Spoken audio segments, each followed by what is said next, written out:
Hi అమ్మ, రండి సాంబార్ మసాలా చేసేద్దాం. నేను ఈ గ్లాస్ మెజర్మెంట్ తీసుకున్నాను. కందిపప్పు ధనియాలు సమానమైన కొలత. కందిపప్పు సగం వేగిన తర్వాత అదే గ్లాస్ తో ఒక గ్లాసు ధనియాలు వేసి వేయించుదాం.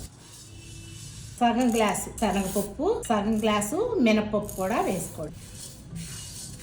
కమ్మటి వాసన రావాలి. సిమ్ మీద పెట్టండి, వేయించండి. వేగినెయ్యి, మెంతులు 1 స్పూను, ఆవాలు 1 స్పూను, జీలకర్ర 2 స్పూన్లు, బియ్యం స్పూను, మిరియాలు 1 స్పూను వేసి వేయించుదాం. చిన్న దాల్చిన చెక్క ముక్క వేయండి, టేస్ట్ చాలా బాగుంటుంది. ఈ కొలతలకి 15 ఎండుమిరపకాయలు వేసాను. వేయించేద్దాం.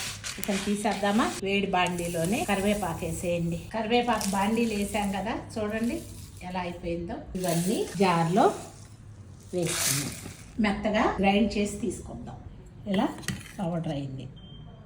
బౌల్లోకి తీసేసుకొని సీసాలోకి తీసుకొని స్టోర్ చేసుకుంది.